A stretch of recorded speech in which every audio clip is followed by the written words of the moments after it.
Hey, hello everybody. I wanted to show you a trap that got laid on me. This is a trap that starts out with kind of a traditional piano. I'm going to walk you through the moves. I was playing black in this game, and my opponent did this to me.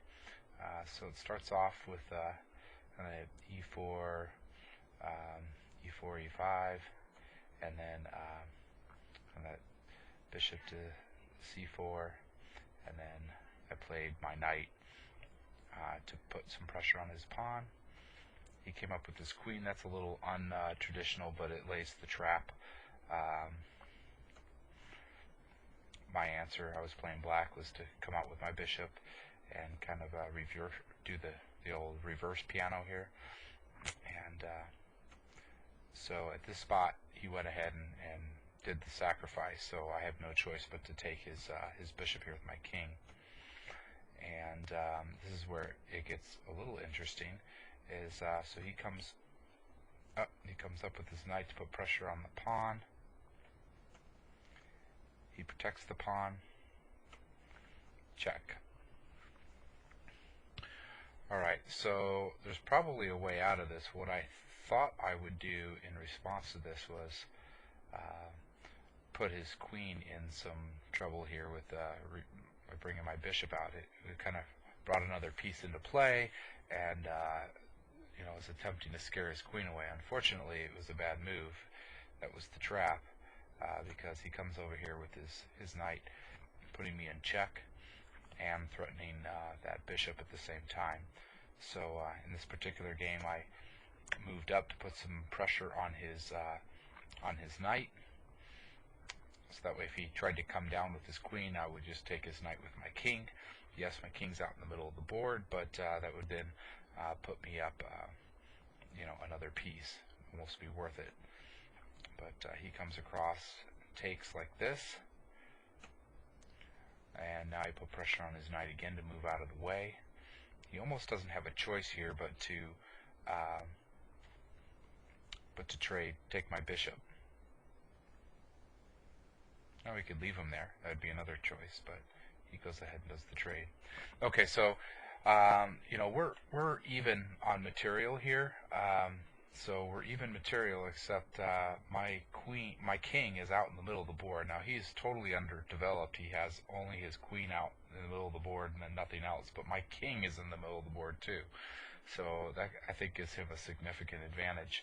I'll go ahead and play it up to where it stops. He actually disconnected, and this game is still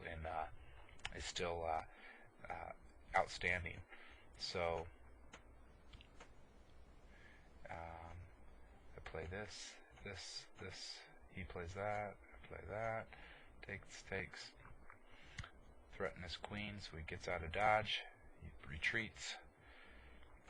He takes. I take. Threatens. Get out of the way. He comes up. Go ahead and do the trade. Now, you'll notice here, I'm anxious to trade because I've got my king out in the middle of the board, unprotected.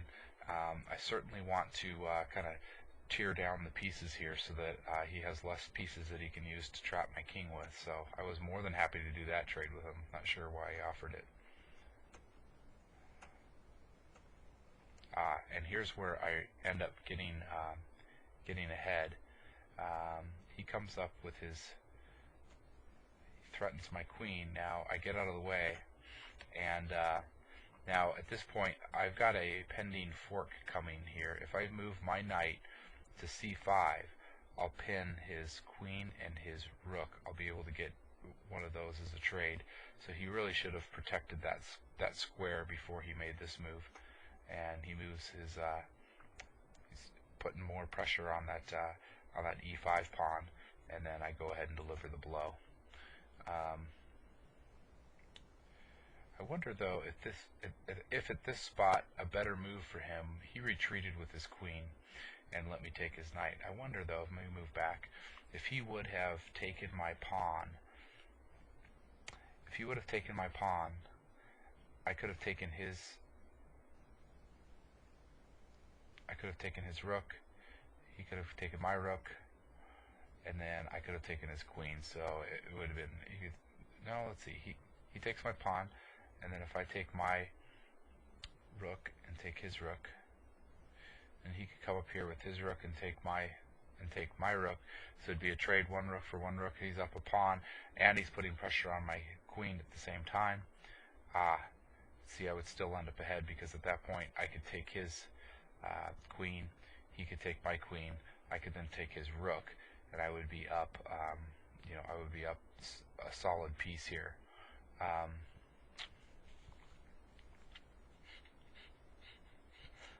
Except then he could move his queen to this square. No, the square would still be taken, so he couldn't do that, and he could put me in check. Okay, I think I would win, but anyway, here's what works out. Here's the way it goes.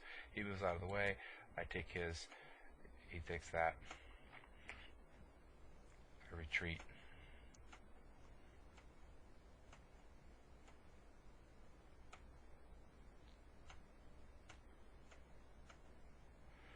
Now this is interesting. See, at this spot, I could have taken his pawn on c2, and then he could have taken my pawn on e5,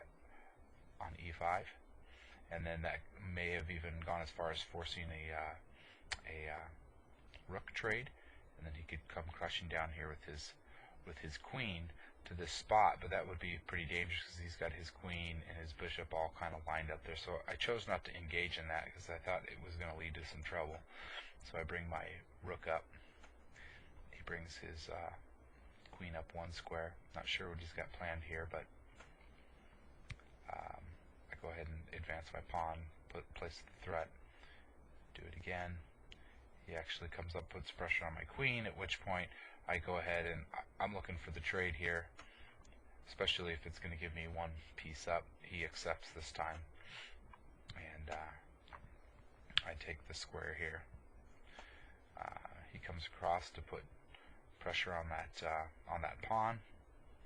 I go ahead and decide to let him have the trade here. I don't really see too much of a way out of it, so I just take his pawn, and he takes my pawn. Alright, at this point, I am definitely up some heavy material here. I mean, it was that pin earlier that allowed me to get ahead when I pinned his queen with his rook.